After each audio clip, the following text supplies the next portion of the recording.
Straight ahead on CCX News.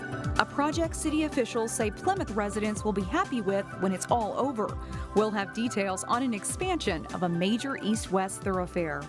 Plus, a first-of-its-kind market in Brooklyn Center. We'll take a closer look. And later, an easier way to keep score. We'll show you a Brooklyn Park man's new baseball scorebook. CCX News starts right now. Hello everyone, and thanks for joining us. Schmidt Lake Road in Plymouth is temporarily closed because of construction. But when it opens, residents will find travel much easier. Eric Nelson is live in Plymouth with more. Hi, Eric. Alex and Shannon, this is all about pain before gain. Drivers are going to have to detour around Schmidt Lake Road, which is going to cause some delays. But when construction is finished, it will be smooth sailing for those using the road. I think the residents of Plymouth are going to be happy with this project once it's completed, and then they'll be able to move through here more freely. Schmidt Lake Road is getting a makeover.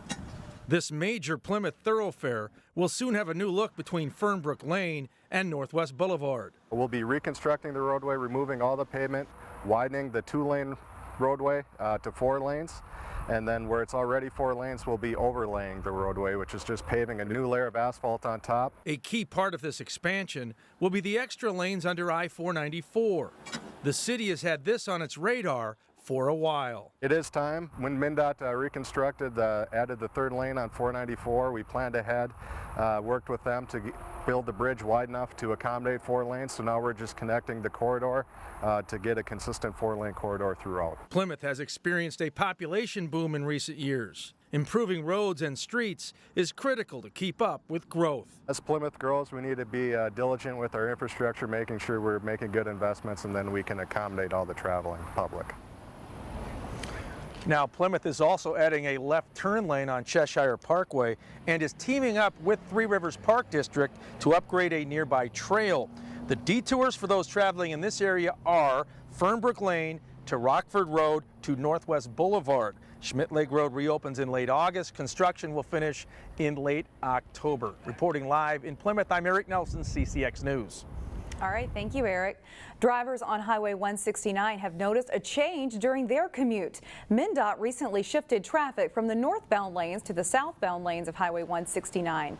Because of the arrangement, there's single-lane traffic in each direction, causing larger backups through Brooklyn Park during rush hour. The backups are due to the replacement of bridge decks south of the Mississippi River in Champlin. The Animal Humane Society in Golden Valley is dealing with a difficult loss. On Saturday, the organization expected to receive 50 dogs from an animal rescue shelter in Mississippi, but 11 dogs died in transport after the van they were in broke down. It's heartbreaking. It's really a worst case scenario, and our hearts break for those dogs. They break for the volunteers and staff members at Southern Pines. The Southern Pines Shelter posted a lengthy statement on Facebook. Investigators are looking at the van to see what may have caused the animals to die. Meanwhile, the Animal Humane Society says they've worked with Southern Pines for 5 years. The Mississippi group has transported more than 10,000 dogs and cats to the Golden Valley shelter. An isolated incident like this is absolutely tragic, but we don't want it to overshadow the life-saving work that's being done because of these partnerships and because of our ability to transport animals from overpopulated areas to areas like Minnesota, where we have people who are looking to adopt. The Animal Humane Society receives many pets from southern states like Mississippi because spay and neuter services aren't as readily available there. The local Red Cross says the 4th of July holiday resulted in an emergency blood shortage. Officials from the local Red Cross said that there were more than 500 fewer blood drives conducted across the country last week due to the holiday. That equates to 15,000 fewer donations. The Red Cross set up a mobile donation van Monday at the Cub Foods in Crystal to help make up for the deficit. Officials say all types are needed, especially O-negative blood, which is the universal blood type. We distribute blood every day to hospitals, and basically right now the blood is going off the shelves much faster than we're bringing it in. So thus the emergency appeal for donors to come out and donate. The Red Cross plans to do more blood drives in the coming weeks. If you'd like to schedule a donation, you can go to redcrossblood.org. In Brooklyn Center, a former senior living building is proposed to be converted into a market-rate apartment complex. The senior living facility used to be the Earl Brown Terrace. The seniors who lived there had to be out in June. City officials were told the senior facility was under-occupied as a reason for that closure. Now, the group behind the proposed apartments is planning 143 units. According to city officials, the last large market-rate complex built in the city was the River Glen Apartments, and that was back in 1971. For the first time in almost 2 decades, a vacant lot in Brooklyn Center became a place of business. Vendors set up shop this past weekend at Bass Lake Road and Xerxes Avenue North, where Jerry's Foods used to be. It's the first pop-up Saturday market, with more yet to come. Now, if we can just cut the wind a little bit. The wind kept Tika Simone busy at Brooklyn Center's first pop-up Saturday market. My clothes are kind of like kites trying to fly away. Tika sews a variety of clothes. For the last 3 years, I've been sewing from sunup to sundown. And she's showing them off at her first pop-up event in hopes of getting more business down the road. Clothing that you not necessarily want to get rid of, but maybe give it a new life. I'm your girl. Entrepreneurs like Tika are bringing new activity to a 5-acre space that has been vacant for 18 years. Bringing an event to a vacant parcel really creates a vibrant atmosphere for all the surrounding businesses as well. Brett Angel with the City of Brooklyn Center helped put this event together. He says it's all about highlighting local entrepreneurs. The ones that are selling goods that may not have a space to do so, built brick and mortar space. This is giving them an option to sell to the community. It's kind of a no-brainer for me. I'm a local. I live here in Brooklyn Center. My Curbs is here in Brooklyn Center. Residents like Jill Dalton could set up a booth here for free to show off her business. It's kind of the first hurdle, getting to sit in a machine and work out a little bit and and see how good it feels to work those muscles. Vendors from outside of Brooklyn Center had to pay a fee to set up shop. There was a family zone too to attract the kids. The shopping crowd might have been small for the first pop-up. I wanted to be a part of it. The Brooklyn Center is a very beautiful area. But the vendors were enthusiastic that this is the start of a great Saturday tradition. I felt it'd be a perfect opportunity to connect with a vast, diverse group of people and just make a contribution. And there will be Saturday pop-up events once a month through October. Still ahead, how a Brooklyn Park business uses teamwork to boost its bottom line. Plus, one of the world's largest youth soccer tournaments returns to the North Metro. That's later in sports. But first, feels like summer this week with temperatures flirting with the 90s. Here's a question for you. What makes a workplace tops? A Brooklyn Park IT consulting firm recently made the list of the Star Tribune's top workplaces. And in this week's Business Matters, a good workplace may come down to understanding who you work with. At York Solutions in Brooklyn Park, our business is very competitive and it's very intense. Employees work to find and recruit good IT people for corporations across the country. It all starts with having the right people in the right seats. That's the job, but what fuels this company is a powerful principle. If you do the right thing by people, working one-on-one or working with a group, then good things happen. CEO Richard Walker calls it relationship equity, and it's written on the wall of this workplace. If you help others, it's not rocket science, they're much more likely to want to help you.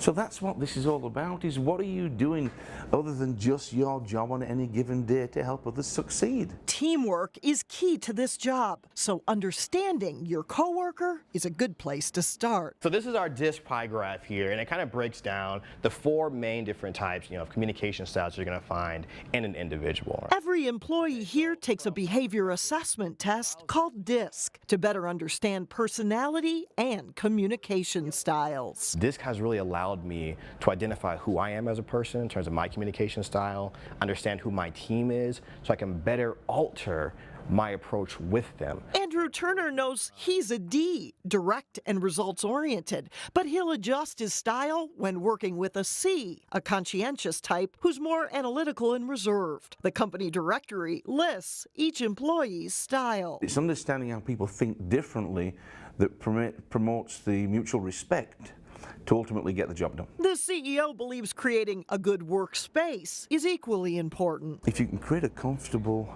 setting and you create an environment where people want to be, it's much more productive. A mix of open workspaces and private rooms works for this company. So too does the in-house golf club. It's a space with a golf simulator, pool table, and room to have lunch or socialize with coworkers. I wanted to create a physical space where people can blow off steam, have some fun, but not just have fun, but actually have fun with their teams. Creating a good workplace is a puzzle. The trick is getting all the pieces to fit. Still ahead, a Brooklyn Park man comes up with an easier way to keep score of youth baseball games. But first, catch the action from the 38th annual Hamel Rodeo. John Jacobson is in next with sports. I'm John Jacobson with sports. While the World Cup is going on in Russia, a big youth soccer tournament is coming back to the North Metro this weekend for a 34th year. Earlier today, we found out more about this year's USA Cup. We have about 1,150 teams registered this year. It's our third largest tournament ever. And we have 20 different countries represented, 20 different states, 4 Canadian provinces, which is more diversity than we had last year, so we're excited about that. We do also have 3 new countries coming this year that we've never had before. We have Belgium, Trinidad, and Tanzania, so we're excited to have some fresh faces. We also have around 500 referees coming for the tournament from 19 different countries, and about half of those are from countries that we don't have teams coming from, just referees, so it's a big deal for both the referees and the teams. Your fields here are full. This is about as many teams as you can handle, right, for a tournament? Yep, we have around 50 fields on this campus, and so we're pretty much at capacity unless we end up expanding. This is a World Cup year. Does that bring any extra attention, or do you do anything special in connection with that? Yeah, we will be having a World Cup viewing party for the championship game on the 15th. And we do have, like I said, our team from Belgium. We have some referees coming from England, so they may have some stakes. We'll see kind of how that shakes out, but it'll be exciting. Now, people are always excited when the Minnesota United is around. They'll be here for 2 matches. That's correct. Yep, they'll have a game on Saturday of the weekend and Wednesday of the week long. And we are giving every player that's participating in USA Cup, they'll get a free ticket to either one game or the other. And we'll be kind of ending our games a little bit earlier those days so everyone can get down to TCF Bank Stadium. So that should be pretty fun. We're here on the stadium field. This used to be all grass, but now artificial turf. How will this be utilized during the tournament? Yeah, this is our brand new turf. It was just installed this spring, and we have room for 2 full-size soccer fields here in the stadium. So we'll be having matches here all week. We'll have some of our, more marquee matches on the stadium field, which will be exciting. USA Cup weekend matches begin Friday morning. Former U.S. national women's player Mia Hamel will make an appearance during the week-long tournament on Wednesday, July 18th.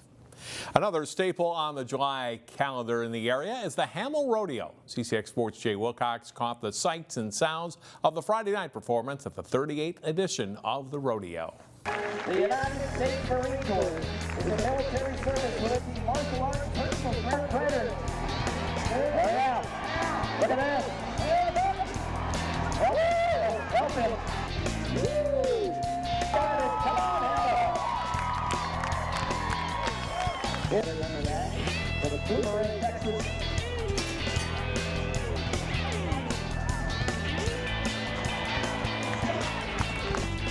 Ready to roll. Here we go. Come on, Brian. Help him, Hamel. Yeah. Captain of Fargo, North Dakota. All right, Matt. Oh, yeah. Good food. Folks, you better listen to the noise.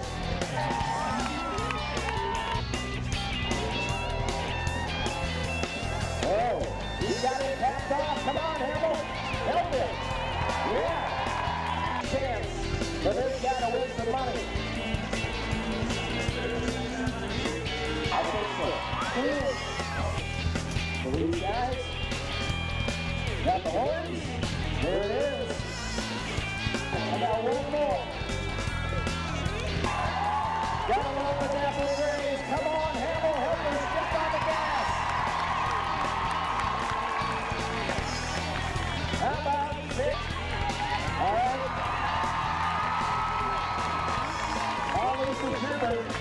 Minnesota 7.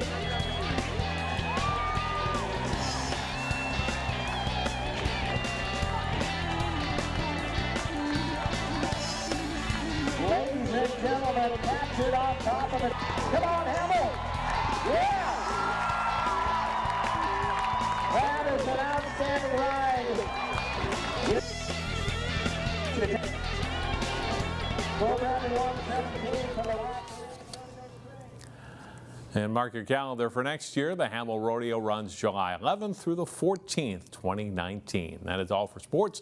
Alex and Shannon, back to you. All right, thanks, John. Up next, an easier way to follow youth baseball. A Brooklyn Parkman comes up with a new baseball scorebook when we come back.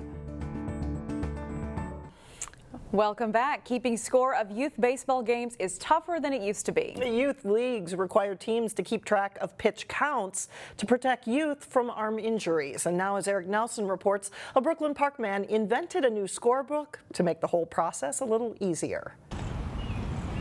I think with my scorebook, they can just pick it up and start using it without kind of being intimidated by the process. Troy Pullis knows the score and a whole lot more. His new baseball scorebook is catching on with local teams. Sold 68 books to date. Teams from Anoka, Brooklyn Park, Champlin, Blaine has a book. There's a team in Rogers that has the book, St. Michael. What's the Score is designed to make scoring games easier for hardcore baseball fanatics or fringe fans. It just became very frustrating to track pitch count in today's youth baseball. One of the book's features is a larger scoring box, which gives scorers the ability to log more information and chart pitch counts. Those are crucial in baseball, especially with youth players. And so it's every pitch as well as every foul ball and every ball hit in play is marked, and then at the end of the inning you simply tally them up into this little tally table at the bottom. For Troy, there's a simple joy in watching baseball, but the sport often clings to its past and is slow to change. Troy hopes his scorebook will move the game into the future. The reason I did this was my frustration with this scorebook that has been in the program for many, many years. Troy has received mostly positive feedback about his new way of scoring America's pastime. Some people are just amazed by it and buy it on the spot, and others, well, you know, it sounds cool, let me think about it. I'm Eric Nelson for CCX News. What's the Score scorebooks can be ordered from Troy's website, and that's whatsthescorebook.com. It's a good idea. It is. That does it for us. Thanks for joining us. We'll see you back here again tomorrow.